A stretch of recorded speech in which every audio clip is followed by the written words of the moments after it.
오늘의 주제가 생각이잖아요. 생각인데 불순종하는 사람의 생각과 순종하는 사람의 생각의 차이는 딱 간단해요. 불순종하는 사람의 생각은 자기 생각, 자기 지혜고요. 순종하는 사람의 생각은 자기 생각이 있음에도 불구하고 하나님의 말씀을 자기 생각처럼 말해요. 그것을 사울과 다윗이 대조적으로 보여줘요. 근데 그들이 그 민족의 왕이에요.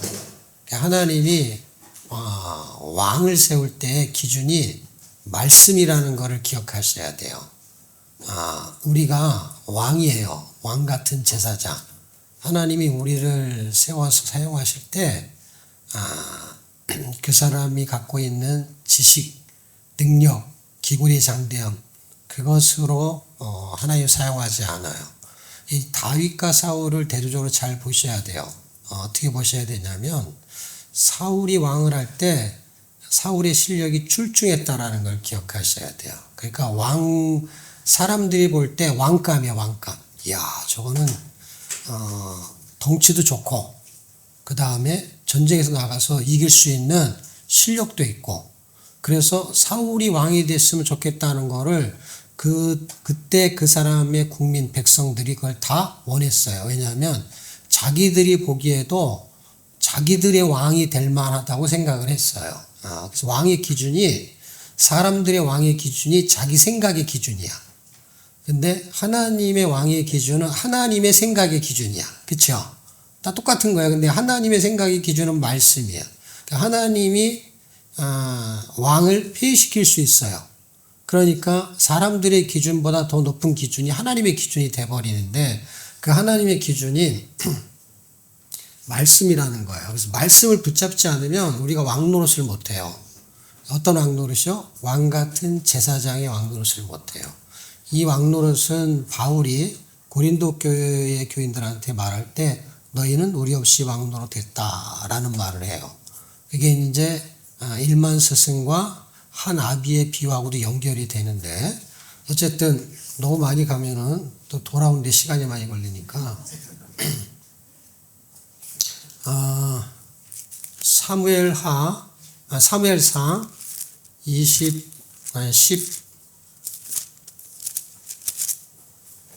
15장쯤인가? 15장 23절 왕의 기준을 하나님이 말해요. 하나님이. 왕의 기준을 이해하셔야 돼요. 이 왕의 기준은 신명기 17장에 있어요. 그러니까 자보세요. 신명기가 기록이 돼요. 신명기가 기록이 된다는 것은 출애굽하고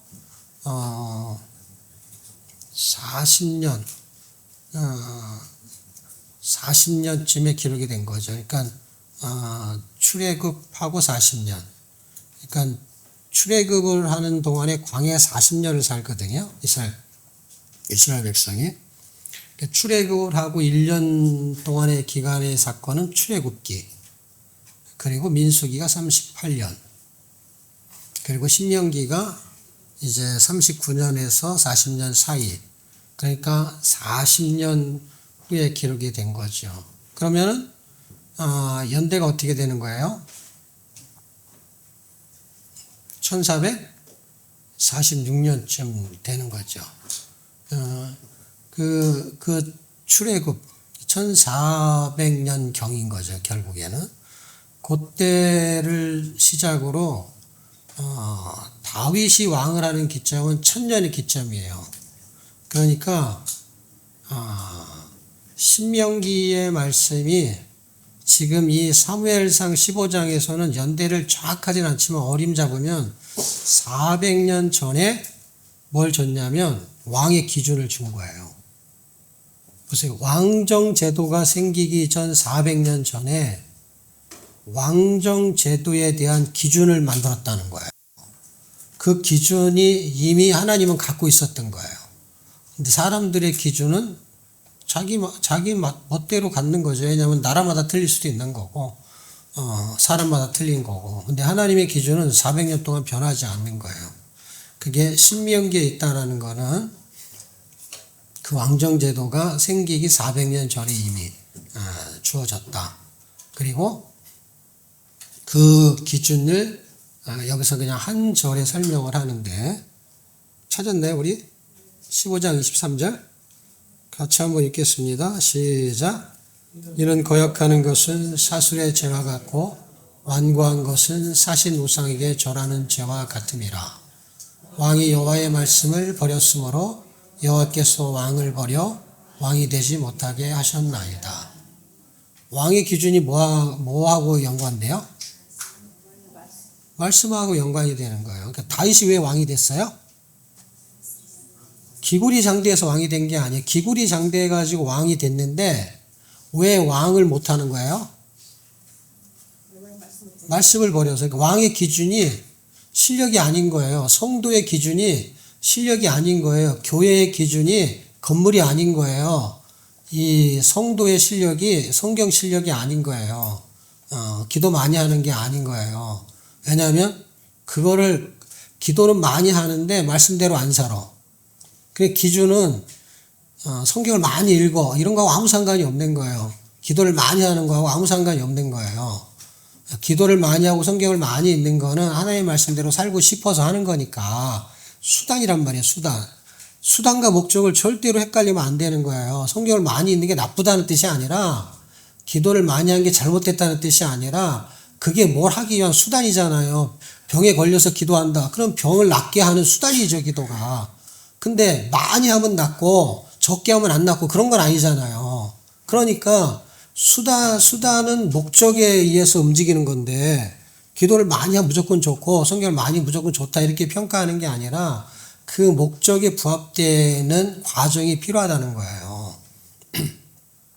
근데 사울이라는 사람이 사람들에 의해서 칭송을 받고 왕이 됐는데, 결국 왕을 그만두게 되는 배경은 말씀하고 연관되었다는 거예요. 그게 업적하고 연관된 게 아니라. 그러니까 우리는 업적을 생각해. 저 사람이 뭘 저렇게 열심히 하고 많이 했는데 하는 거는 사람이 볼 때는 인지상정, 이해가 가능하다. 근데 그것으로 판단하면은 수단과 목적이 빗나가는 것처럼 본질이 왜곡되기 때문에 껍데기 신자를 만들어내는 거예요. 헌금을 많이 하는 게 잘못된 게 아닌데 헌금을 많이 하니까 장로를 주는 거예요. 그러면 뭐가 잘못되는 거예요, 이게. 예. 헌금을 많이 할 수 있어요. 많이 하면 장로, 이건 아니잖아요. 그렇죠? 많이 하기 때문에 장로가 되는 건 아니잖아요. 근데 많이 하기 때문에 장로를 주는 수도 있다는 거예요. 그러니까 말씀을 버려라고 하는 거는 말씀이 기준이 된다는 거예요. 이 말씀을 품은 거예요. 누가? 바울은 말씀을 버렸어요. 근데 다윗은 말씀을 품게 되는 거예요. 26장 사무엘상 24장. 우리가 성경을 읽는 거는 성경을 깨닫는 목적도 있고, 뭐 설교를 할 뒤에서 필요하기도 하고, 또 뭐 묵상을 하기도 하고, 뭐 여러 가지의 그 목적을 가지고 수단으로 사용할 수 있어요. 그러나 궁극적인 거는 아까 우리가 히브리서 3장 1절을 봤듯이 Fix your thought on Jesus. 그러니까 너의 생각을 고정하라라는 거예요. 누구에게? 예수에게. 그러니까 너의 생각을 고정하라라고 하는 것은 생각을 계속 품는 건데, 이 사울은 하나님을 품지 않은 거예요. 자기의 영광을 품은 거예요. 원래 성경의 기록 목적은 하나님의 영광의 목적을 두는 거야. 이 결론치에 가는 거는 영광이에요. 그러니까 하나님을 이 천사들이나 모든 생물들이 거룩하다 하나님께 영광 돌리는 것으로 끝나는 거예요. 요한계시록이. 그런 존재로서 지음받은 거예요, 사람들이. 근데 불순종이 전부 뭐냐면 자기 영광인 거예요. 천사는 뭐냐? 천사가 타락한 것이 자기 영광인 거예요. 그러니까 이게 다 영광이 걸린 싸움이에요. 그 영광이 걸린 싸움에 사울은 자기 영광을 위해서 가다가 멸망의 길로 간 거고, 다윗은 이제 사무엘 하로 들어가게 되면 지금 상에서 연결이 되기 때문에 그래요. 6절 한번 볼게요. 6절. 사무엘상 24장 6절. 찾으셨나요? 같이 한번 읽어주실래요? 시작.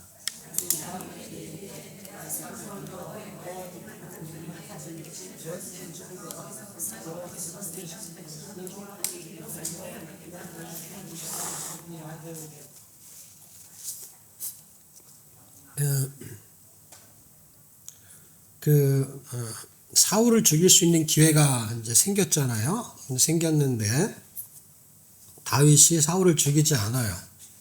이제 여기서 군사 3,000명이면 대단한 인원이고 오합지졸 방위를 데리고 다니는 게 아니에요. 왕을 지키는 군사들은 특수부대와 같은 군사들이겠죠. 그 3,000명이면 어마어마한 군사죠. 그 당시에. 지금도 3,000명이면 대단한데 그게 자기를 호위하면서 다윗을 죽이려고 해요. 다윗이 이제 도망다니기 시작을 합니다. 그리고 다윗이 생각해 볼 때 자기는 기름 부음을 받았어요, 안 받았어요? 다윗이 16장에 받았잖아요. 지금 24장이잖아요. 그 기름 부음을 받은 다윗 생각할 때 지나 나나 뭘 차이가 뭐가 있어요? 나도 왕인 거예요. 하나님이 기름 부음을 받았으니까. 그러니까 무슨 얘기냐면 왕관을 쓴 왕과 왕관을 쓰지 않은 왕의 차이예요. 그 다음에 지금 여기는 24장이고 아까 우리가 15장을 읽었잖아요. 15장에서는 하나님이 사울을 버렸잖아요. 그러니까 왕관을 쓰고 있지만 이미 하나님의 마음속에는 폐위당한 왕인 거예요. 폐위식은 아직 안 끝났지만 31장에 가면 이제 목숨으로서 폐위식을 거행을 합니다. 그런데 하나님 마음에는 사람들의 눈에는 사울이 왕이고 다윗은 쫓기는 배신자는 아니지 뭐죠? 도망자. 그런 상황인 거야. 사람들이 볼 때는. 뉴스도 다 그렇게 할 거 아니에요. 뭐 KBS, MBC, CBS 뉴스를 이렇게 할 거 아니에요. 다 3,000명이 막 다니면서 막 광고하고. 근데 하나님이 볼 때는 사울은 폐위당한 왕이고 그 다음에 다윗은 하나의 마음에 품은 왕인 거예요. 아직 왕관만 쓰지 않은 왕인 거예요. 그를 하나님이 왜 왕적인 대우를 하냐면 아비새가 그 동굴 속에서 그렇게 말하는 거예요. 이거는 하나님이 주신 조류의 찬스와 기회입니다. 당장에 왜냐하면 사울만 죽이면 끝나는 거예요. 그러면 이 사람은 기름 부음을 받았기 때문에 왕권을 자기가 차지하게 되는 거예요. 그러면 여러분이 다윗 같으면 아비새가 그렇게 말하고 여러분도 생각을 해보세요. 여러분이 지금 다윗이야. 그럼 어떻게 할까요? 사울 혼자 들어왔어. 그리고 우리는 벌써 아비새도 있고 장수들이 있어. 그럼 어떻게 해야 돼요? 아비새가 그렇게 말할 때 뭐 그렇게 길게 말하냐? 칼을 뽑아라. 뭘 이걸 상의할 게 있고 뭘 묵상할 게 있냐? 우리는 보통 그렇게 말할 거예요. 근데 다윗은 뭐라 그러세요? 죽이지 않는 거예요. 아비새가 생각할 때 참 너무 답답한 거죠, 왕이. 자기의 주군이 너무 답답한 거죠. 예? 어미새는 가만히 있는데 아비새가 이상하게 날뛰는 거예요. 내가 다 조사를 해봤더니 어미새는 밥하러 갔다 그러고 아비새가 계속 얘기하는 거예요. 죽여야 됩니다. 죽여야 됩니다. 다윗이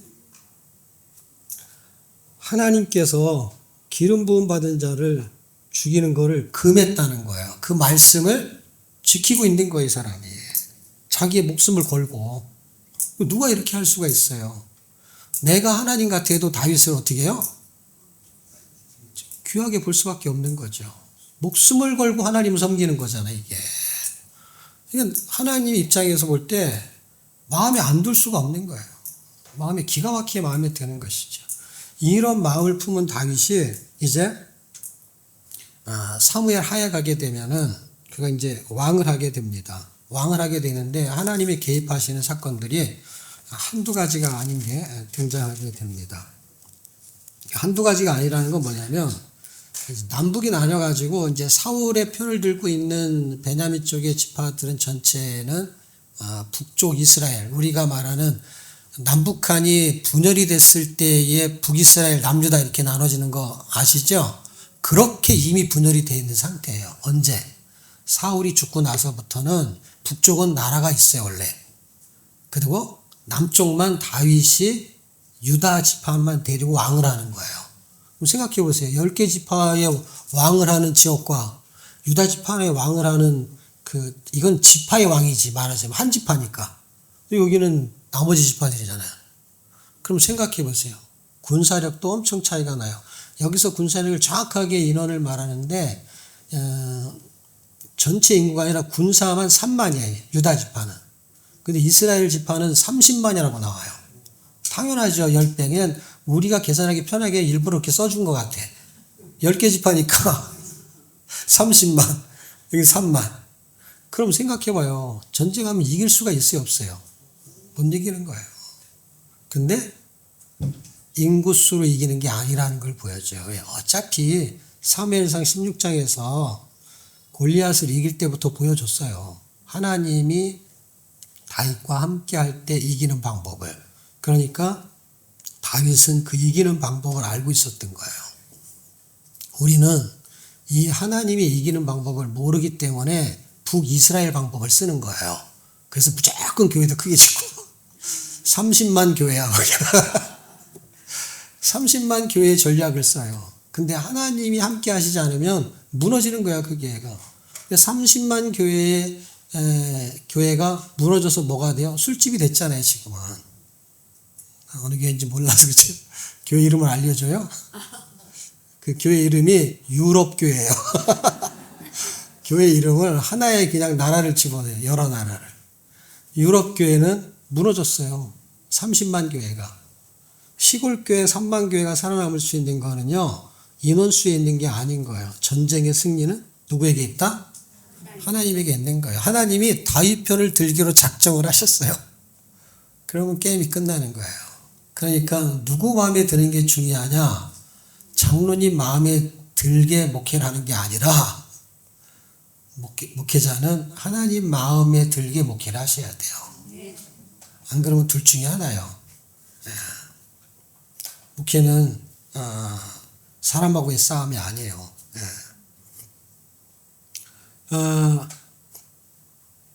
7년 동안, 7년 성경은 5장 5절에 보면 헤브론에서 7년 6개월 동안 유다를 다스렸고 예루살렘에서 30년 동안 온 이스라엘과 유다를 다스렸다. 그러니까 7년 6개월 동안요, 분열왕국이었던 거예요. 그러니까 우리가 성경을 공부하면 재밌죠. 창조시대, 족장시대, 광야시대, 정복시대, 사사시대, 그 다음에 통일왕국시대, 분열왕국시대, 그 다음에 포로시대, 포르기안시대, 침묵시대, 이 10시대가 구약 39권의 시대를 총망라하는 거예요. 여기에 내용을 하나씩만 10가지를 알게 되면은 창세기서부터 말라기까지의 내용을 구조적인 뼈대를 이해할 수 있는 거예요. 이런 건 뭐 그냥 10분만 설명하면 되는 거죠. 그리고 뭐 내용 설명할 것도 없죠. 파리가 날라왔네. 하나님이 파리에도 보내실래나 보다. 그 시대 중에 통일왕국, 분열왕국이라고 했잖아요. 근데 통일왕국 전에 이미 분열왕국이었다니까요. 성경에 써 있잖아요. 근데 우리는 이 얘기를 자세하게 안 하죠. 무조건 왕이 3명이, 사울, 다윗, 솔로몬은 통일왕국 40년, 442, 120년. 그렇게 왕을 했다. 그리고 이제 두 나라가 나눠지게 되죠. 르호보암과 여로보암으로 나눠지면서 북이스라엘과 남유다가 되죠. 저는 옛날에 이거를 공부할 때 이게 외우는 게 되게 힘들어가지고 북이스라엘로 나눠졌는데 이 두 사람의 이름이 형제 이름하고 똑같아. 뒤에가 굉장히 보암직한 이름이에요. 르호보암, 여로보암. 어떤 놈이 북쪽이고 남쪽이지 엄청 헷갈리는 거야. 그래가지고 제가 아까도 얘기했잖아. 이게 나라가 나눠질 때 한쪽은 10지파, 한쪽은 한집하잖아요. 그러니까 열로보암이니까 그건 북쪽이지. 르호보암은 르홀보암이니까 하나니까. 한국말로 하나님이 헷갈릴까봐 뒤에는 똑같이 해놓고 앞에는 확실하게 구분하게 해놨어요. 여로보암은 한국말로 하면 있잖아요. 열로보암이라는 발음으로 발음이 되는 단어예요. 그러니까 열지파는 그쪽으로. 이렇게 나눠지면서 분열이 되기 전에 이미 분열되었던 그것을 다윗이 통일한 걸 만들었잖아요. 그렇게 다시 분열이 되는 거예요. 그 분열은 원래 이미 조각이 난 대로 조각이 이게 흩어지게 된 것이죠. 그 기준이 뭐냐 할 때 여기서 나오는 기준이나 이제 이들이 흩어지겠다고 자기네들이 말합니다. 우리가 무슨 다윗의 통해서 무슨 업을 이어받을 게 있습니까? 우리는 다윗의 약속과 상관없습니다. 라고 하면서 솔로몬 이후에 분열될 때 그들이 갖고 있는 생각이 베냐민의 생각하고 똑같다는 거예요. 그 생각으로 분열이 되는 거예요. 사람들이 교회 안에서 분열이 될 때 저 사람이 분열이 되는 사람이 어떤 세가 맞냐는 하나도 중요하지가 않아요. 그들이 갖고 있는 생각이 사울의 생각 쪽이 생각을 갖냐 하는 건 다 열지파예요. 항상 많았어요. 신기하죠. 다윗에게 약속한 거로 붙은 사람은 유다집 하나밖에 없어요. 너무 신기한 거예요. 지금도 똑같을 거예요. 그러니까 이게 옛날 얘기 같죠? 옛날 얘기인데 지금 얘기하고 똑같은 거야. 우리의 생각은 다수결이라는 거예요. 당연히 북쪽 지파가 많죠. 거기가 우세할 거라고 생각했죠. 근데 신기하게 분열한국 될 때도 거기가 먼저 멸망해요. 그리고 유다 지파도 나중에 멸망을 해요. 근데 거기가 멸망한 지파는 다시는 회복하지 않아요. 그게 사마리아예요. 근데 유다 지파는 하나님이 고레스를 통해서 회복을 시켜요. 그러니까 하나님이 선택한 사람, 그들의 생각, 홍해를 건너고 그들이 가나안 땅에 들어가려고 할 때 정탐꾼을 보내죠. 12명을. 12명을 보낼 때 10명이 신기하게도 10명이죠. 그리고 나머지 여호수아 갈렙은 2명이죠. 그런데 그 10명의 생각이 사울의 생각하고 똑같은 생각이란 말이에요. 오늘의 주제가 생각이잖아요. 전부 똑같아요. 근데 그 2명 생각이 누구와 똑같아요? 하나님하고 똑같아. 하나님의 약속이 하나님이잖아요. 하나님 말씀이잖아요. 그 말씀하고 똑같은 이야기예요. 여호수아 갈렙은. 그래갖고 돌에 맞아 죽을 뻔한 게 누구냐면 여호수아 갈렙이에요. 그 모든 지파들이 여호수아 갈렙을 죽이려고 했는데 하나님이 살려줘서 돌에 맞지 않고 정말 기가 막히게 살아남지요. 그들의 생각이 히브리서에 오면은 저희의 다수는 하나님이 기뻐하지 않았다 이렇게 기술하고 있어요. 무슨 얘기입니까?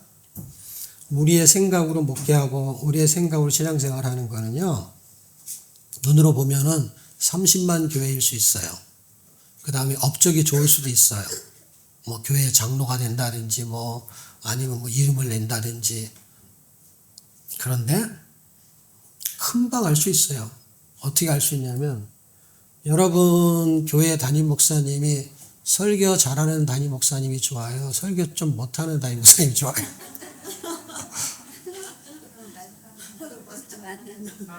뒤에 뭐가 안 붙으면 무조건 설교 잘하는 목사님 좋죠. 근데 설교를 잘하는 목사님인데 내가 볼 때 조금 뭐가 이상해. 하나님 말씀대로 사는 거는 흉내를 내는 것 같아. 근데 설교는 진짜 잘 못해가지고 별로 은혜가 될 것 같지 않은 그런 목사님이 행동하고 사는 거 보면 하나님 말씀대로 살려고 하는 것 같아.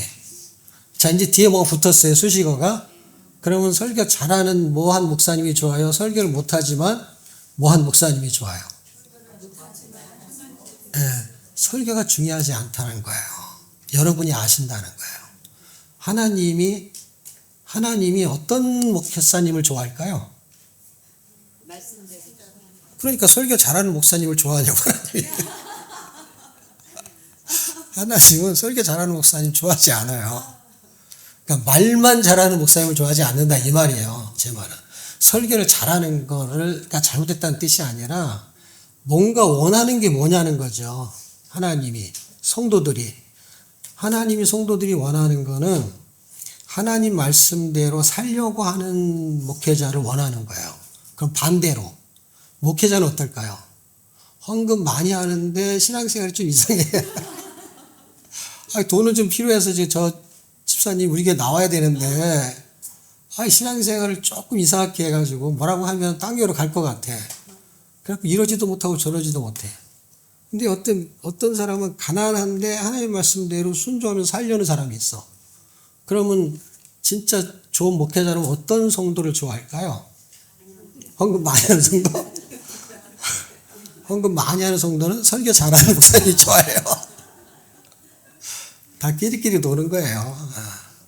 그러니까 이게 요지경 같은 거죠. 하나님이 보실 때 어떤 성도를 원하실까, 어떤 교회를 원하실까, 어떤 목회자를 원하실까라는 것을 염두에 둔다는 것은 우리의 생각을 그리스도에게 fix on Jesus, 고정하지 않으면 다른 교회 건물이 보이고 다른 교회에서 신앙생활 잘하는 성도들이 보이는 거예요. 그러니까 그게 모델 케이스가 되는 거예요. 근데 그리스도가 보이면 모델 케이스가 그리스도가 되는 거예요. 그러면 목회는 어떻게 해요? 그냥 행복하게 하면 되는 게 어떻게 해요? 하나님이 주신 그릇대로. 설교 잘해도 교인이 적을 수 있어요? 없어요? 얼마든지 적을 수 있어요. 시골교회는 설교를 기가 막히게 잘해도요, 교인이 얼마 안 되니까 그 동네 사람이 다 나와도 100명이 안 되는데. 작은 교회죠. 얼마 전에 달라스에 갔다 왔다고 했잖아요. 달라스의 북쪽 지역, 남쪽 지역이 있대요. 남쪽 지역은 약간 시골 같은 데고, 북쪽 지역은 학군이 좋아요. 그리고 지금 기름값이 워낙 비싸가지고, LA 쪽은 8불, 9불 정도예요. 1리터에. 그런데 달라스는 4불, 3불 이 정도예요. 엄청 텍스도 싸고. 그래갖고 지금 LA하고 그 다음에 아틀란타에서 달라스로 사람들이 이주를 많이 한대요. 이 사람들이 학군 좋은 데로 다 가가지고 한국 사람들이 더 북쪽 지역으로 가는 거예요. 그래서 이 남쪽 지역에 있는 교회 목사님들이 교회를 팔고 다 이사를 가는 게 어디로? 북쪽 지역으로. 거기는 30만 원? 거기 북이스라엘이잖아. 아니 지역도 어떻게 북쪽인지 몰라. 이게 남쪽이고. 그래서 이 목사님 여기 그냥 시골교회 교인들 데리고 그냥 목회하시라고. 여기 그 사람들이 다 일단 다시 내려올 수밖에 없다고. 그러니까 조금만 기다리시라고. 그냥 거기는 이제 땅도 있고 건물도 있고 텃밭도 있고 그래서 진짜 시골교회 고추 뜯어가지고 점심 먹을 때 상추 싸면서 먹고 밥을 해서 먹고 한국에 정말 시골교회 같죠. 그런데 사람들이 목회를 크게 하고 싶으면 다 북쪽으로 가야 되는 거예요. 팔고. 그럼 사람들이 막 미어 터지게 오니까 지금 그냥 일단은 인원수가 많아지는 거죠. 근데 생각해 보세요. 그 사람들이 예수 잘 믿는 사람이 몇 명이나 있겠어요. 피곤한 목회하는 거죠. 정말 이민사회에 사람들하고 교제하기 위해서 오는 사람들이 50%에서 80% 이상 될 텐데 진짜 신앙이 있는 메시지를 전하면 그 사람들이 거기에 붙어 있겠어요? 예? 진짜 믿기 밑으로 내려올 거니까 걱정하지 말라고. 어차피 그 사람들하고 부딪혀봐야 피곤한 영양가 없는 목회를 하는 거라고. 진짜 목회가 안 된다고. 지금 하나님이 우리에게 목회를 하시는 거예요. 아시아 일곱교회의 목회자는 요한계시록에 보면 주님이라고 말씀합니다. 그분이 우리의 진짜 목회자고 그분이 어떤 식으로 목회를 하는지를 생각을 하셔야 됩니다. 생각하면은 이제 길이 나오는 거죠. 사무엘하는 아까 우리가 이제 사무엘상까지 했잖아요. 이 스토리가 손가락을 한번 해볼래요? 사무엘하. 다윗의 왕권. 헤브론과 예루살렘. 다윗의 위기. 밧세바와 인구조사. 네, 이게 20장으로 되어 있는데 1장에서 10장 사이에는 이제 두 지역의 이야기가 흘러가고, 그 다음에 나머지 부분은, 이제 위기가 찾아와요. 위기가 찾아오는 건 밧세바 사건이고, 이제 밧세바 사건은 이제 11장에 등장하니까 10장까지는 왕권이 잘 유지가 돼요. 그리고 7장에서 아주 클라이막스가 돼요. 그러니까 하나님이 다윗의 생각을 통해서 하나님이 그를 생각하는 모양새를 어떻게 보여주냐면, 그가 이제 군사였으니까 전쟁에 나가면 이기게 하셨어요. 항상 이기게 하셨어요.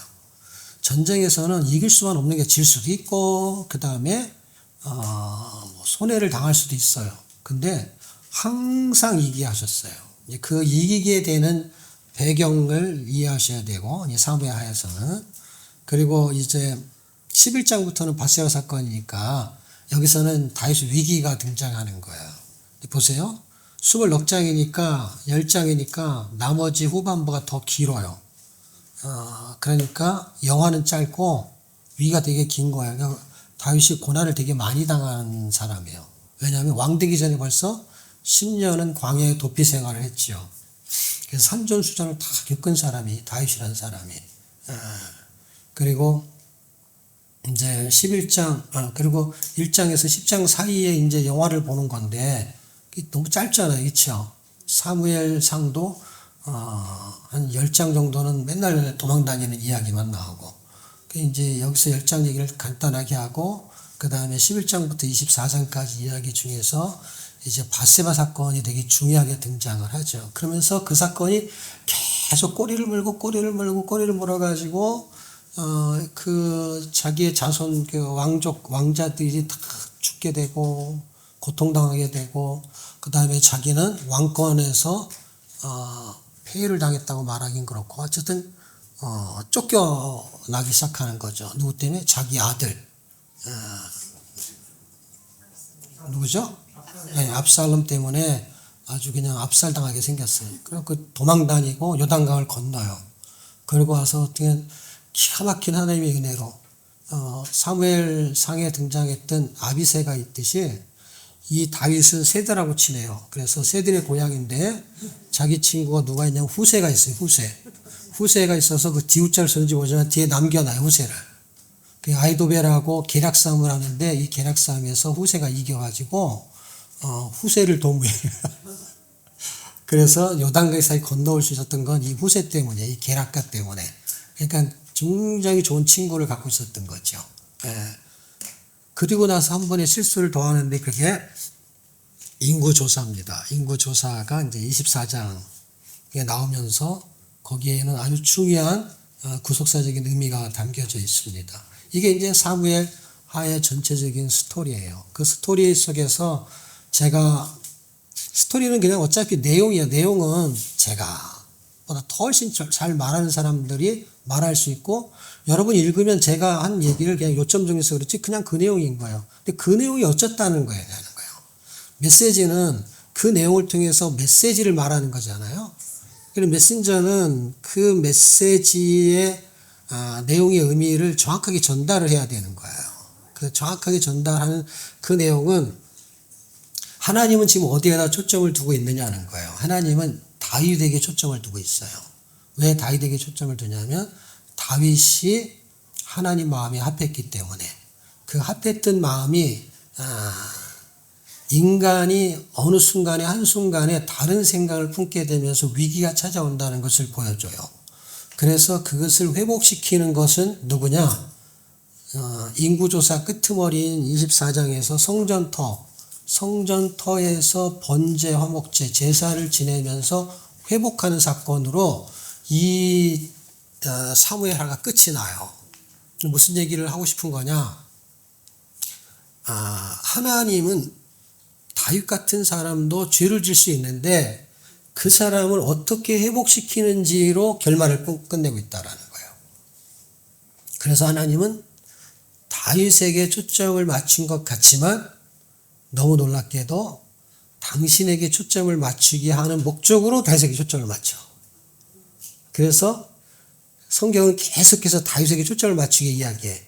솔로몬한테도 뭐라고 하냐면 다윗의 길로 가라 너는. 여러 번의 길로 가면 안 된다. 그래서 계속 다윗에게 초점을 맞춰요. 그런데 다윗을 하나님이 구원하시게 만들면서 다윗의 초점을 맞춘 하나님의 초점은 다윗이 범죄한 다윗을 어떻게 회복시키는지에다가 초점을 두는 거예요. 그것이 신약 성경에서는 바울이 볼 때 가장 멋진 작품으로 끝나게 만드는 게 사무엘하 24장이에요. 이 이야기 스토리는. 그리고 그것을 이제 시편 51편에서 고백을 하죠. 그 모든 것을 총망라해 시편을 망라하고 사무엘 하루 끝나면은 다윗은 끝난 거예요. 이제 열왕기로 가게 되면 이제 등장은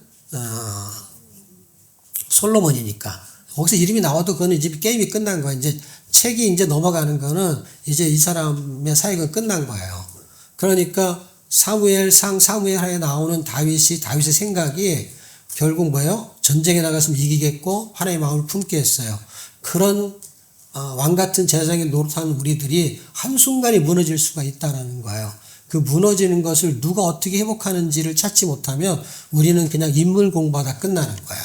아, 다윗이 그랬구나. 그런 인물 공부를 시키려는 게 목적이 아닌 거예요. 그걸 어떻게 알 수 있느냐? 구약성경 전체의 스토리를 완전히 깨고 있는 바울이라는 사람이 그 다윗의 말하는 고백을 어떻게 인용하는지를 보면 돼요.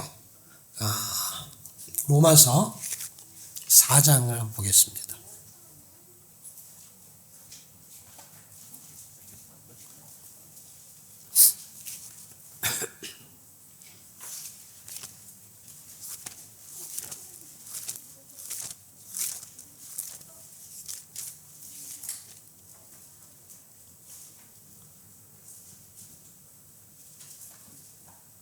사장 6절과 7절, 8절. 이 로마서는 바울이 이제 로마 교회에 쓴 편지잖아요. 그 편지면서 자기를 소개하는 내용이기도 해요. 왜냐하면 이게 어떻게 보면 선교 편지인 것은 이제 바울의 선교 편지예요. 그 무슨 뜻이냐면 바울이 로마에 있는 교회에게 편지를 써요. 그런데 이 사람은 선교사잖아요. 그러니까 자기가 이제 스페인에 가서 이제 이 성경에는 서바나라고 말하죠. 스페인에 가서 이제 복음을 전하고 싶은데 선교비가 좀 필요한 거예요. 선교비 요청을 하는 목적을 포함하고 있어요. 그러니까 무슨 얘기예요? 선교비를 받아내려면 좀 잘 써야지. 돈 좀 줘. 이렇게 갖고는 안 되잖아. 내가 선교 열심히 다녔으니까 선교비 좀 줘. 제가 도란노에 책 쓰고 세미나를 이제 온누리교회를 바이블 칼지가 빌려서 하니까 주로 온누리교회에서 장소를 빌려서 해요. 그래서 사람들이 뭐 광고를 엄청 해야 되니까 그 책을 팔아야 돈을 버니까 그래가지고 막 생명의 삶도 광고하고 그러면서 사람들이 많이 와요.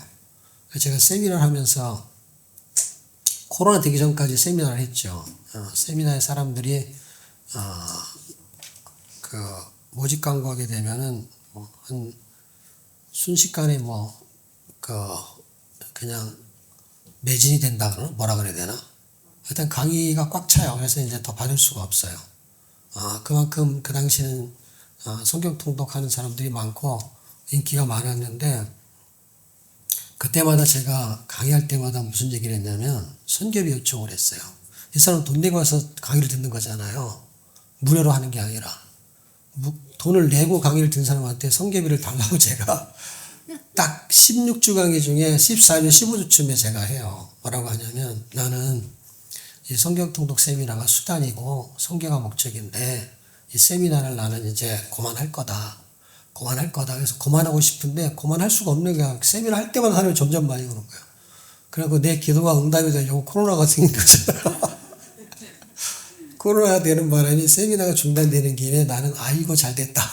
그때 이후로 코로나가 회복되고 나서도 세미나를 오프라인 세미나를 안 하고 있어요. 왜냐하면 제 기도 제목이 응답이 된 거니까. 그때부터 했던 말이 있어요. 그게 뭐냐면 네, 이 성경을 읽는 것이 얼마나 중요하냐면, 이건 생명을 읽는 것이고, 사람들이 지금 성경을 읽지만 왜 읽는지를 모르고 읽는다. 까먹으니까 이게 장님이 성경을 읽는 거예요. 제가 볼 때는. 성경 읽는 게 잘못됐다는 게 아니라 성경을 정확하게 기록을 해놨어요. 제 간증을 말하는 게 아니라 성경에 기록이 돼 있다고. 어떻게 해요? 성경을 왜 썼는지. 그 다음에 그 기록된 목적이 정확하게 있는데 읽는 사람한테 물어보면 그걸 하나도 모르고 있는 거예요. 너무 신기하게도. 그러니까 성경에 안 써 있으면 모를 수 있는데 써 있는데도 모르는 거예요. 왜? 안 보이는 거예요, 그게. 성경을 읽으면 뭐가 잘 된다고 자꾸 생각하는 거예요. 이상하게 생각을 하는 거예요. 완전히 북쪽 30만 하고 똑같은 거예요. 이게 자기를 위해서 써졌다고 착각을 하는 거예요. 성경은 절대로 우리를 위해 써진 게 아니에요. 우리를 위해 써진 게 있지만 궁극적으로 그렇지 않다는 거예요. 왜냐하면 성경을 읽어야만이 하나님이 누군지 알죠? 성경을 읽어야만이 하나님께 영광 돌릴 수 있죠? 성경을 하나님은 어떻게든지 읽혀야 되는 거예요. 근데 사탄은 성경 읽기를 원하지 않는 거예요. 그래서 계속 전략을 갖고 있어요, 사탄은. 성경을 못 읽게 하거나, 안 읽게 하거나, 아니면은 이상하게 읽게 하거나. 성경 이상하게 읽어요, 사람들이. 저는 아이들한테 성경 읽히면 에스겔이 무슨 책인지 가르쳐 줄 수 있는 능력이 있어요, 저한테는. 근데 어른한테는 가르쳐 줄 능력이 없어요, 저한테는. 왜? 어른들은 이미 생각이 고정되어 있어서 에스겔은 마른 뼈로 딱 고정이 되어 있어. 딱 말라 있어. 살을 붙일 수가 없어. 제가 왜 아이들이 쉽냐면요. 아이들은 현대 인명 지명에 관심이 없어요. 근데 스토리는 아이들이 기억을 해요. 스토리가 의미를 설명하는 거예요. 거기다가. 제가 이제 성경 읽을 때 사람들하고 이렇게 읽으면 오늘 교회 처음 나온 청년이 있고 교회 오래 다닌 집사님들이 있어요. 돌아가면서 읽을 때 소선지서를 우리가 매주 읽었어요. 소선지서가 되게 어려운 책이에요. 짧아도. 읽고 나면 한마디씩 해야 돼요. 그럼 교회 오래 다닌 사람은 뭐라도 한마디 해요. 나는 이 구절이 좋았다 뭐 이렇게 하면서.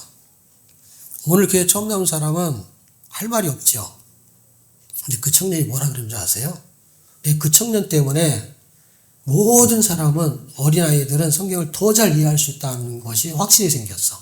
그 청년을 통해서. 그 청년이 성경을 딱 읽고 말할 때, 저는 뭐 깨달아진 게 아무것도 없어요. 뭐 이래도 괜찮은 거야. 그 청년은. 근데 그 청년이 뭐라 그러는 줄 아세요? 그때 본문은 어느 본문인지 기억이 안 나요. 소설 중에서 한 권을 읽었는데 그 사람이 그러는 거야. 하나님이 화가 많이 나신 것 같아. 무슨 말인지 이해가 되죠? 확 이해가 되죠? 저는 그게 10년, 20년 넘었는데 지금도 기억이 나요. 하나님이 화가 많이 하신 것 같은데 좀 더 읽어보면 왜 났는지를 알 수 있어요. 왜 났는지 아냐면 성경에 보면요. 구약이 다 무섭다는 얘기가 뭐냐면 전부 다 하나님이 말씀에 불순종한 거예요. 주제가 간단해요. 지역이 어디든 어느 민족이든 아무 상관없어요. 하나님 화를 내면 딱 하나예요. 뭐예요? 하나님 말씀에 불순종하기 때문에 화를 내는 거예요. 사울한테도 화를 내는 건 그거예요. 지금 여기서 다윗이 나오는 다윗한테도 하나님이 화를 내세요. 그 진노하신다고요. 그 진노하시고 약속한 대로 그 사무엘하 7장에 있는 그 약속대로 징계를 하세요. 근데 징계하시는데 화를 내는 게 뭐냐면 하나님 약속을 지키지 않았을 때만이에요. 그럼 보세요. 성경의 이야기가 다 우리를 위한 것 같은데 보세요. 자기를 위한 거지. 왜냐하면 자기 마음에 안 들면 무조건 화를 내는 거예요. 뒤끝이 또 쩔어요. 아주 끝까지 그거를 추적해가지고 이걸 뭘 끝까지 해내야 되는. 선지자를 계속 죽이면 또 보내고 에레미야 읽으면요 부지런히 보냈다고 써있어요. 하나님이. 언제부터? 출애굽 이후부터 에레미야 시대까지 선지자를 죽이면 또 보내고 왜? 하나님 말씀대로 살라고 선지자를 보내는 건데 그 말대로 안 살기 위해서 어떻게 하냐면 말하는 그 선지자를 죽여버리는 거예요. 그럼 하나님이 보내고 써있는 게 에레미야예요. 에레미야 읽으면 내용이 간단해요. 왜냐하면 똑같은 말을 반복해서 긴 거지. 내용이 복잡하지가 않다고요. 왜냐하면 요점이 똑같단 말이에요. 거기에 뭐 왕들이 막 나오는데 하나도 안 중요하지. 왜 안 중요하냐면 그냥 왕들이 그러면 되지 뭐. 다 왕들이 말을 안 들었다 그러면 되잖아요. 그걸 뭐하러 첫째 둘째 이름을 세고 앉았어요. 바보처럼. 아무 상관도 없는 거다 하고. 그놈이 여호와의 기임이 없다고 여호와의 기임이 없다고. 시드기가 못해요. 그리고 그 이름 좀 틀리면 어때? 시드기 야가 맞아요. 시드기 아가 맞아요. 제가 책을 쓰다가 요시야라고 했는데 요시야라고 썼다고 누가 문자를 해가지고 목사님 이거 욕 알았습니다. 요시야로 하든 뭐 얘기하려다.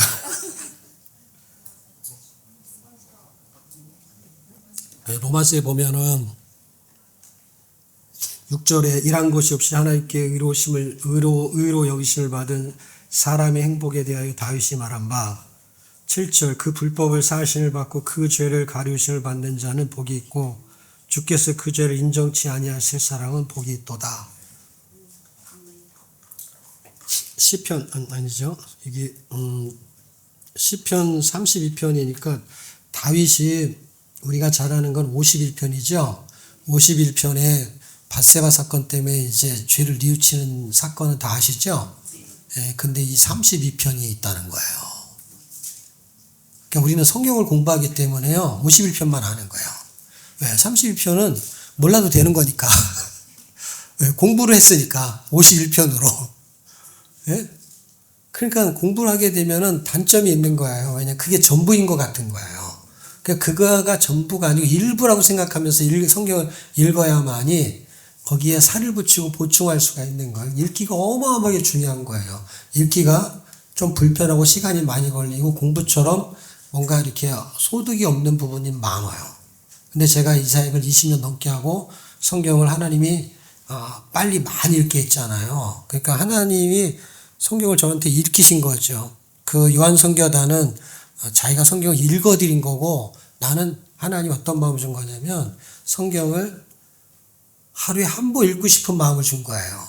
그거는 목적과 수단 아무것도 없는 거야. 그냥 한 번 읽고 싶은 거에는 성경을 많이 하는 것도 아니고 그 다음에 누가 상 주는 것도 아니고 그러면 설교가 잘 되는 것도 아니고 왜냐면 설교를 하려고 그러면 그렇게 읽어갖고 어디 본문으로 설교를 해야 돼요? 어떻게 설교를 해야 되냐고 뭘 설교를 설교도 아니고 그럼 그렇게 읽으면 막 책을 쓸 수 있는 실력이 생기는 것도 아니고 근데 그렇게 읽게 했는데 그렇게 읽게 한 것을 통해서 하나님의 소득이 뭔가를 제가 생각해 봤어요. 하나님 왜 나한테 그렇게 성경을 10년 동안 성경만 읽게 하셨을까? 제가 설교할 때도요, 주석 책 하나도 안 보고 성경 읽다가 설교했어요. 성경 읽다가. 그러니 그 설교가 예화도 성경에서 예화를 드는 거야. 이렇게 여기서 보면 이게 예화인 거야. 이 다윗 예화를 쓰는 거예요. 지금 로마서의 4장에서요. 다윗이 글을 쓰잖아요. 로마 교회에. 글을 쓰면서 예화를 다윗을 쓰잖아요. 이게 예화예요. 예화. 예화를 이런 식으로 드는 거예요. 제가. 왜냐? 실제 이 사람들이 예화를 이렇게 들었으니까. 이게 다 성경에서 예화를 쓸 수 있는 게 너무너무 많은 거예요. 이런 식으로 설교를 예를 들면 이번 주에 창세기 설교한다. 그럼 창세기의 이번 주 설교에 그냥 본문이 창세기 한 권이 본문이에요. 그 집에서 읽어봐야 돼. 봉독을 할 수가 없어. 창세기 봉독을 하면 어떻게 해요? 몇 시간을 봉독을 해야 되는데. 그러니까 집에서 일주일 동안 읽어와야 돼. 다음 주 설교는 출애굽기. 그걸 1시간 동안 설교를 하는 거예요. 그 설교를 잘했냐 못했냐 그 얘기가 아니라 그 설교를 그런 식으로 하는 사람이 어디가 있어요. 그리고 잘하고 못하고 어디가 있어요. 그냥 그 시간 안에 해내는 것 자체가 쉽지가 않은 거지. 그냥 해내기만 해도 성공적인 거지. 어떻게 이거 1시간 안에 한 권씩 설명을 해요. 근데 하나님이 그렇게 할 수 있는 눈을 열어준 거예요. 이렇게 막 읽었는데. 그렇게 읽으면 그럼 한 곳이 설교가 되냐? 모든 사람이 되냐? 또 그런 것도 아니에요. 그러니까 성경을 제가 읽고 깨달음을 주고 막 책을 쓰게 하고 막 어떻게 하다 보니까 외부에 알려지고 원래 이 성경이 이렇게 지금 읽었던 프로그램이 우리 교인들하고 그냥 읽었던 이렇게 여러분이 우리 교인이다. 그럼 이렇게 성경 읽은 거예요. 그냥 읽은 게 이상하게 어떻게 사람들이 다른 교인들이 오고 막 극동방송 소개가 되고 이게 소개될 게 뭐가 있어요. 왜냐하면 옛날에는 제가 책을 쓴 것도 아니고 그 다음에 방송에 나온 것도 아니고 생각해 보세요. 이거 읽기 시작해가지고 이게 횟수도 적으니까 지금만큼 캐리어, 뭐라 그럴까, 성경을 더 그때만큼 깊이를 몰랐을 거 아니에요. 그러니 그냥 성경 뭐 읽고 그냥 이런 겁니다. 이렇게 말하는 거지, 그냥. 이거 그대로 그냥 말하는 거죠. 이렇게 읽는데 지금 읽었잖아요. 6절, 7절, 8절. 야, 다윗이 이렇게 행복해 가서 이렇게 말했어. 이렇게 이게 끝이야. 근데 사람들이 이걸 그냥 은혜로 만든 거야. 이게 설명 끝이라고요. 끝. 더 설명할 게 없는 거야. 근데 극동방송에 소개되고 사람들이 오고 2010년도에 막 방송에 출연하고 그때만 해도 책을 쓰기 전이거든요. 책은 2013년도, 14년도에 나왔으니까. 그러니까 하나님이 성경을 읽히시는 거에 당신의 목적이 있었던 것 같은 걸 제가 생각한 거예요. 당신의 목적이 뭘까? 그 하나님의 목적이. 그러니까 여러분한테 하나님이 성경을 읽힌다면 여러분에게 대한 하나님의 계획이 있을 거라는 생각이 드는 거야. 나처럼 하게 하진 않을 거 아니에요. 나처럼 여러분이 이렇게 강의할 수 있는 건 아니잖아요. 여러분의 그 위치의 상황에 따라서. 그런데 여러분에게 성경을 만약에 읽힌다고 하면은 하나님이 의도적으로, 그럼 하나님이 뭔가 뜻이 있을 거 아니에요. 그게 가늠이 안 되는 거야. 그만큼 대단하고 위력이 있는 거예요. 왜냐하면 제가 깨달아진 게 이게 보통이 넘기 때문에. 왜냐, 그냥 읽기만 했는데.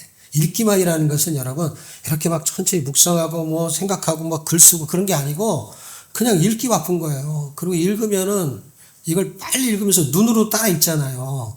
눈으로 읽는 거, 귀로 듣는 거, 그 다음에 소리 내서 읽는 거, 눈으로 읽는 것도 있잖아요.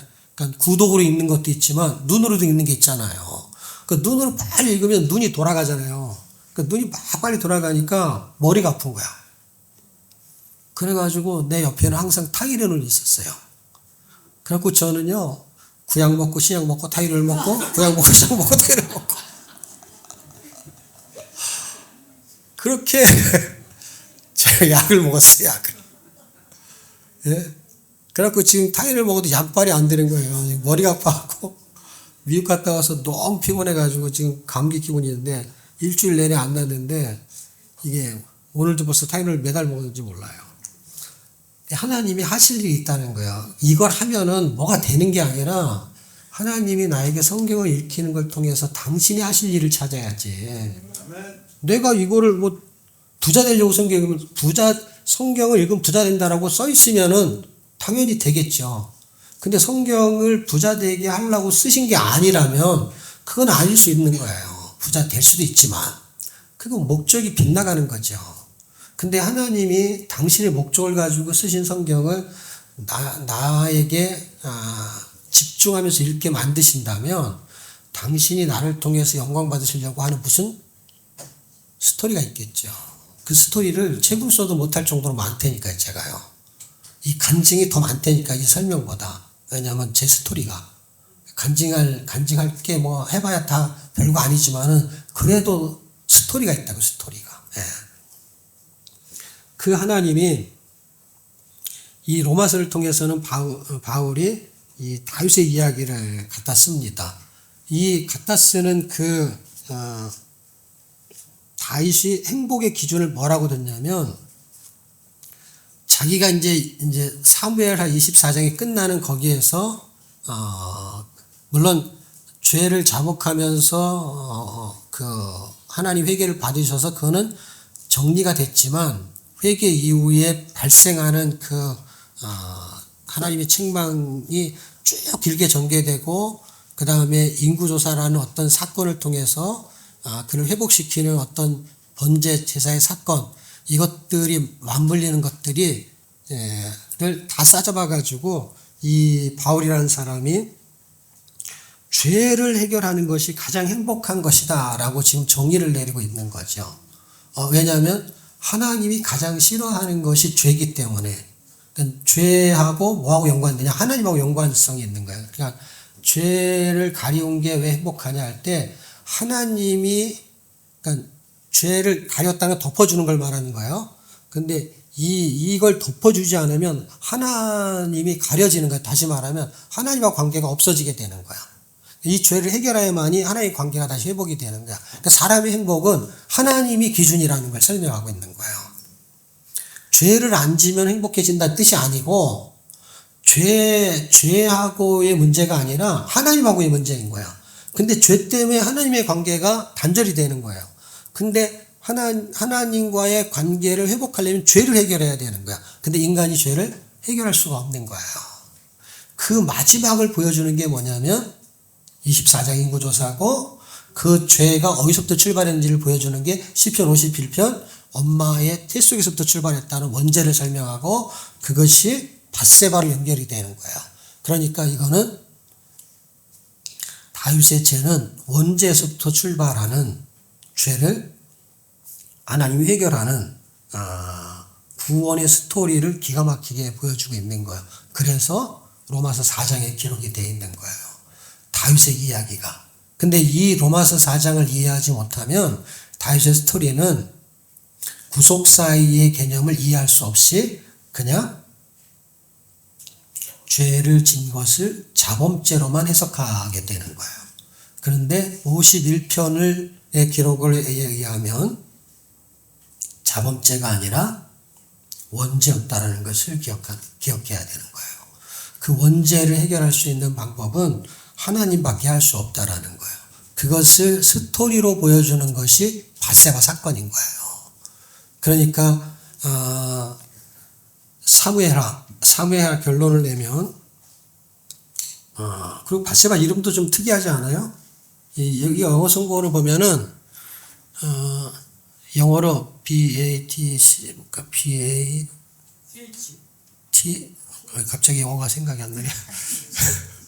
목욕하는 바스시바예요. 그래서 이거를 목욕하는 여자를 봐라. 바스시.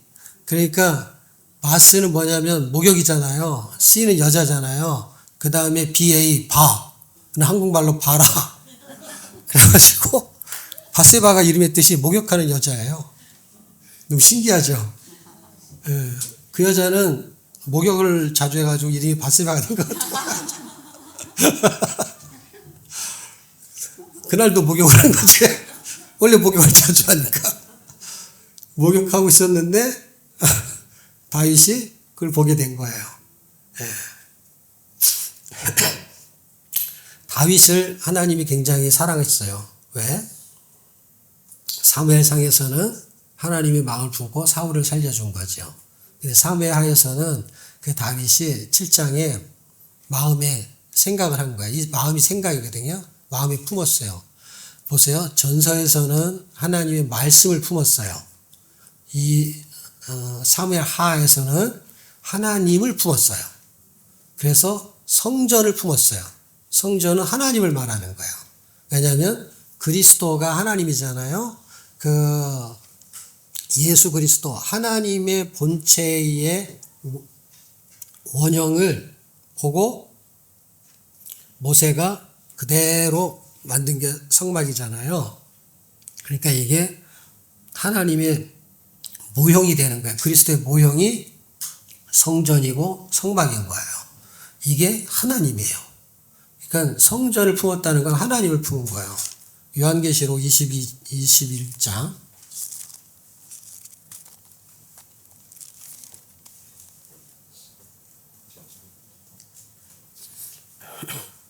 아까 이제 우리가 예수를 깊이 생각하라라는 게 21장 22절 찾으셨나요? 같이 읽어요. 시작. 성안의 성전을 내가 보지 못하였으니 이는 주 하나님 곧 전능하신 이와 및 어린 양이 그 성전이라. 설명 안 해도 되겠죠? 예. 그 성전을 품었어요. 7장에 사무엘하 7장. 그 성전을 품었다는 것은 하나님을 품었다는 걸 이해하셔야 돼요. 건물을 품은 게 아니에요, 여러분. 건물이 모형이라고요. 원형은 뭐예요? 하나님이라고. 하나님. 그래서 하나님을 품었어요. 보세요. 말씀을 품었을 때와 하나님 품을 때의 차이가 어느 정도 차이가 나냐면 말씀을 품을 때도 그를 왕으로 대접해요. 그런데 하나님을 품을 때는 어떤 능력이 나타나냐면 하나님이 감동을 먹어요. 감동을 먹고 그에게 약속해요. 네가 내 집을 지겠느냐? 내가 네 나라를 세워주겠다. 그래서 다윗의 나라가 실제는 하나님의 나라예요. 다윗의 나라. 다윗이라는 이름이, 그래서 유대인들은 다윗의 별을 달고 다니잖아요. 다윗이 대명사가 된 것이죠. 그래서 그때 이후로, 7장이잖아요. 8장. 7장은 여러분 읽으면 제가 한 얘기를 다 이해할 수 있겠죠? 설명 안 해도 되겠죠? 예. 8장 1절 보실래요? 이후에 라는 단어가 써 있죠. 이 이후에가 7장 이후에라는 말이에요. 그러니까 하나님을 마음에 품고 있을 때, 그럼 이게 구약의 이야기가 뭐 다윗을 이렇게 품고 있으니까 여기서 여러분 신약과 구약은 하나의 책인 걸 이해하셔야 돼요. 왜냐하면 구약에 정통한 바울이 신약을 쓸 때 본문이 구약이라는 걸 기억하셔야 돼요. 모든 성경을 할 때 그 당시에는 구약을 말하는 거예요. 그러면서 편지를 쓰는 것이 신약 성경이 된 거예요. 그러니까 이 구약을 설명한 게 신약인 거예요. 그러면서 여기서 말하고 있는 이 스토리를 하나의 구조화시킨 거 다 신약이에요. 그러니까 빌립보서에 보게 되면 이렇게 말해요. 너희는 빌립보서 2장 5절 이 마음을 품어라. 곧 그리스도 예수의 마음이니. 이 하나님을 품는 거 이게 지금 뭘 말하는 거냐면 7장을 말하는 거예요. 그러니까 사무엘 하에 있는 그 다윗의 마음을 지금 성도의 마음으로 설명하는 거예요. 누가? 바울이 빌립보서에. 그러니까 이 내용들을 그냥 학습하기만 하게 되면은 신약 성경을 구약과 연결해서 보기가 어려운 거예요. 근데 이미 구약에 정통한 바울이 신약을 쓸 때 이 마음을 품으라고 했을 때의 마음이 하나님의 마음이 다윗이 품고 있는 그 마음이에요. 그래서 마음이 움직이는 거예요. 7장 27절 만군의 여호와와 이스라엘 하나님이여 너를 위하여 집을 세우려 하신 고로 주의 종이 이 기도를 구할 마음을 생겼나이다.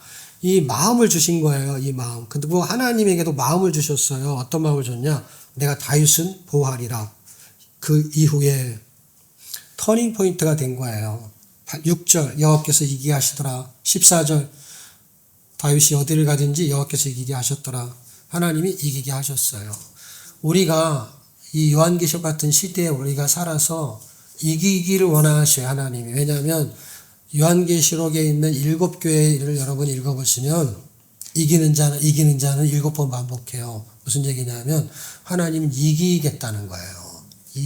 이 세상과의 전쟁에서 이기기를 원하신다는 거예요. 누가? 당신의 성도들이, 당신의 교회가 이겨야 되거든요.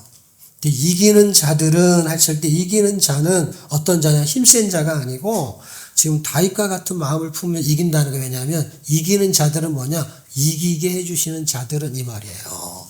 그 자들은 하고 연결을 시켜야 돼요. 그랬던 그가 11장 1절 전쟁에 나가야 될 왕이 전쟁에 나가지 않고 예루살렘에 있다가 밧세바를 보게 되는 것입니다. 밧세바를 보게 되는데 너무 공교롭게도 밧세바가 목욕을 하고 있었어요. 2절에 보면 뭐 하고 있는데? 목욕을 하는데 밧세바가 왜 목욕을 했을까요? 밧세바니까. 밧세바는 목욕하는 여자잖아요. 밧세바의 목욕하는 모습을 보고 다윗이 모욕을 당하게 됩니다.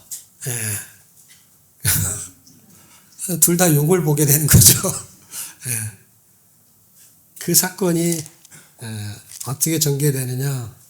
이제 스토리는 이제 나단을 보내서 뭐 나오는데 지금 제가 그 얘기를 하려는 게 아니라 마음을 품었을 때 하나님이 하시는 일을 설명하는 거예요. 그게 의도예요. 그러니까 스토리는 어차피 그런 거고 스토리는 그러면 그 의도가 뭐예요? 네가 나를 품었느냐? 내가 너를 품으리라. 내가 너의 위를 견고하게 하고 너의 나라를 세우고 너 위를 보존하리라. 그래서 이때 약속한 것 때문에 북이스라엘과 남유다가 움직일 때 다윗의 왕족은 끝까지 다윗의 왕족으로 가요. 무슨 말인지 이해가 됐으면 좋겠는데 북이스라엘은요 왕조가 바뀌어요. 왕조가. 무슨 말인지 아시죠? 왕조가 바뀐다는 건 이씨가 김씨로 바뀌는 거야, 왕이. 예? 무슨 말인지 아시죠? 우리나라도 왕조가 바뀐단 말이에요. 근데 다윗 왕조는 안 바뀌어요. 바뀔 뻔한 거에서도 다시 회복을 시키게 왜냐? 그 약속 때문에. 그래서 바뀔 뻔한 사건이 왜 나오냐? 하나님이 약속을 지킨다는 걸 보여주려고 나오는 것들이야, 다. 그 기록 자체의 목적이. 예. 그래서 7장을 정확한 기준으로 보셔야 돼. 그래야만이 이 분열왕국이 됐을 때의 그 시각을 이 7장에서 7장의 시각으로 관통을 해야만이 7장의 안경으로 봐야만이 분열왕국이 해석이 되는 거예요. 그리고 이게 어디까지 오느냐? 히브리서까지 와요. 이 약속이. 그냥 신약을 관통한단 말이에요. 그리고 통일왕국, 분열왕국을 쭉 뚫고 나간단 말이에요. 이 다윗에게 한 약속이. 왜? 하나님이 마음을 품었기 때문에. 그러니까 하나님 눈치를 보는 게 중요한 거예요. 하나님 눈 안에 드는 게 엄청나게 중요한 거예요. 왜? 죽을 상황에서 살아나는 거예요. 요단강을 건넜는데 다시 건너와요. 보통 요단강 건너가 그러면 죽은 거예요. 그런 의미로 요단강이야. 진짜로. 근데 그 요단강은 다시 건너요. 다윗이 살아 돌아오는 거예요. 기가 막히죠. 그런데 밧세바 사건 이후에는 뭐예요? 13절입니다. 그 후에는 어떻게 되느냐? 하나님이 약속을 실천하세요. 약속은 7장에 있는 14절 나는 그 아비가 되고 그는 내 아들이 되리니 저가 만일 죄를 범하면 내가 사람 막대기와 인생 채찍으로 징계하리니 하면서 8장서부터는 어딜 가든지 얘기하셨는데 13장에는 어떻게 돼요? 징계가 시작되는 거예요. 밧세바 사건으로. 그거는 7장에 의거해서 진행이 되는 것입니다. 계속 진행이 되는 거죠. 15장, 16장, 17장, 아까 말한 호세가 등장하죠. 18장, 이제 회복이 되는 이야기까지 나오는 거죠. 그 다음에 20장까지 갈 때까지, 세바의 반역까지. 그러면서 이제, 전체 기들을 다 해결하고, 거기까지가 있던 밧세바 사건 때문에 20장까지는 아주 지루한 싸움을 하는 거예요. 인생 책찍과 사람 막대기로. 21장에서 이제 24장까지 사이에 있는 24장의 인구조사를 통해서 하나님이 그를 회복시키는 사건. 우리는 이제 24장 1절에 초점을 맞추죠. 왜 하나님이 이스라엘을 진노하게 하고,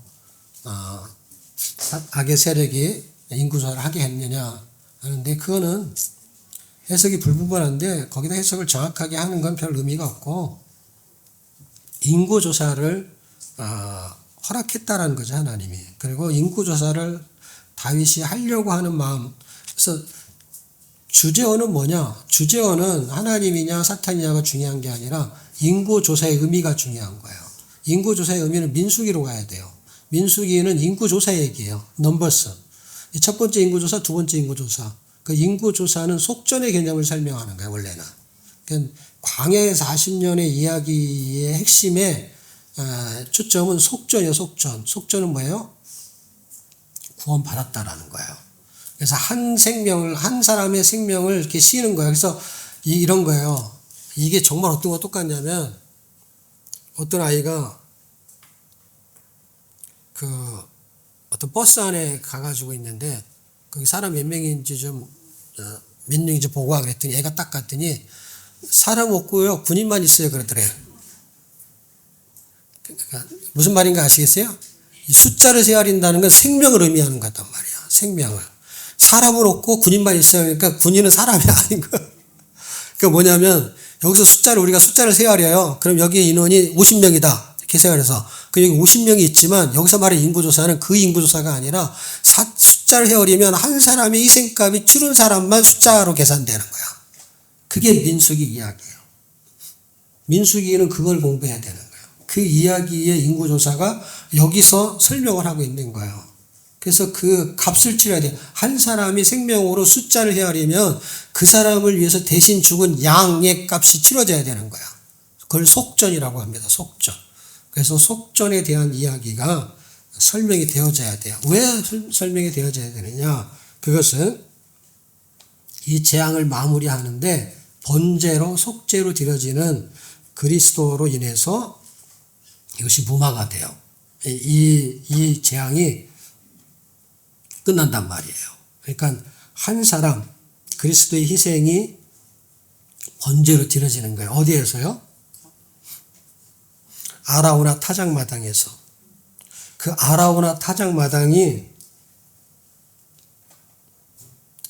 한 절만 더 읽고 마칠게요. 너무 시간이 많이 가서. 이 24장 18절에 이날에 같이 여부수 아라우나 타작마당에 단을 쌓아서 해서 이 장소에서 예배를 드려요. 그 예배 드리는 장소가 어디냐는 거예요. 이 장소가요. 너무너무 놀랍게도요. 이게 지금 사무엘하 이때쯤이면 천년경이잖아요. 다윗이면. 1000년 전에 아브라함이 이삭을 바칠 때 그 장소가 아라우나 타작마당이에요.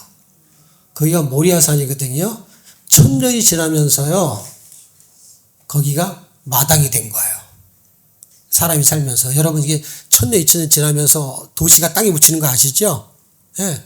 그래서 퍼보면 밑에 실제 건물들이 있고 시대가 지나면서요. 사람이 집 짓고 살면서요. 그 위치가 딱 아라우나 타작마당이에요. 여기다가 하나님이 성전을 건축하세요.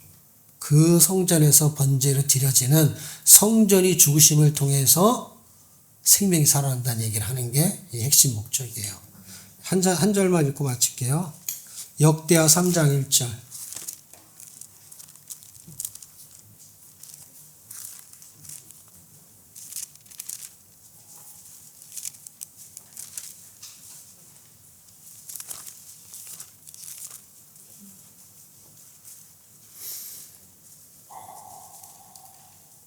찾으셨나요? 같이 읽어요. 시작. 솔로몬이 예루살렘 모리아산에 여호와의 전 건축하기를 시작하니 그곳에 전에 여호와께서 그 아비 다윗에게 나타나신 곳이요 여부스 사람 오르난의 타작마당에 다윗이 정한 곳이다. 오르난이 아라우나라는 이름이에요.